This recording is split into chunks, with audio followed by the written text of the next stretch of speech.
Bonjour, beau papa et belle maman vont bientôt vous faire le plaisir de venir passer une semaine à la maison. C'est pas mignon. Mais alors que faire durant toutes les heures supplémentaires que vous allez vouloir faire?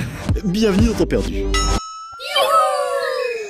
Oui, plein d'heures supplémentaires. Mais c'est pas toujours évident, vous savez, de trouver des gros bouffetants bien gourmands. Parfois on trouve des trucs super beaux, super jolis, super fun ou super cool, mais qui sont aussi super courts.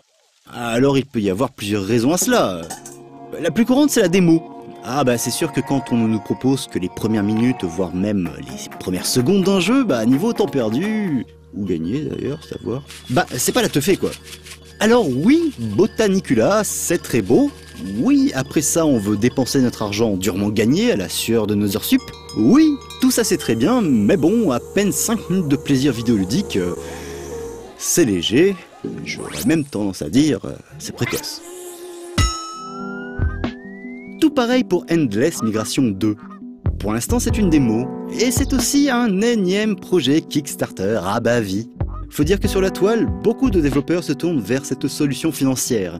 Mais bon, ici, si le mode story se boucle en vaguement 4 minutes, on nous permet au moins de tester un peu le système d'upgrade de Piaf Migrateur, on peut faire mumuse et récupérer des achievements, et surtout, il y a le mode Endless City où l'on peut tranquillement faire circuler notre escadrille à plumes pendant des heures, ou plutôt jusqu'à ce qu'un avion mal intentionné ratiboise la totalité de votre volaille.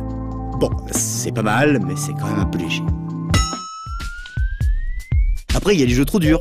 Ces jeux qui sont carrément frustrants, crispants, énervants, comme Beat Juice Radio.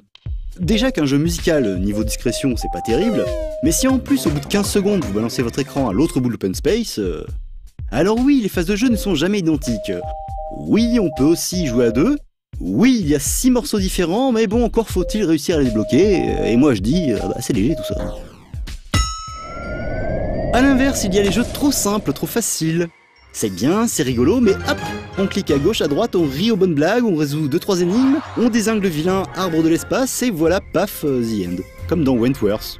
On aurait bien voulu rester plus longtemps avec ce mignon matou galactique, mais non. Alors forcément, on trouve ça un peu léger. Et enfin, il y a les jeux que l'on qualifiera gentiment d'arty. Ces œuvres vidéoludiques à part qui prennent naissance au choix dans l'esprit génial d'un créatif un peu dérangé, ou même dans les espoirs un peu fous d'un artiste follement désespéré.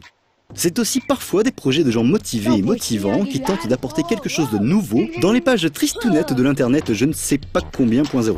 Ainsi, Love Punks est le résultat de 5 mois de travail acharné. Love Punks, c'est un groupe de jeunes Australiens de 9 à 11 ans qui imaginent une histoire de zombies où ces derniers peuvent être soignés à grands coups de cœur gros comme ça. Et à l'écran, ça donne ce qui vous explose les rétines depuis quelques instants. C'est coloré, plein de clins d'œil dans tous les sens, un peu bordélique, mais en tout cas fort sympathique. Alors oui, ça se finit vite, mais finalement, quand on voit, grâce au making-of qui traîne quelque part dans le jeu, tous les efforts qui ont été fournis, on se dit qu'en fait, ça n'est pas si léger que ça, et qu'après tout, le net, c'est aussi ça. Sauter d'une petite expérience à une autre, indéfiniment. Et ça tombe plutôt bien, car ainsi, ça me permet de vous rappeler qu'il ne faudrait pas oublier que... Pour gagner plus, jouer plus.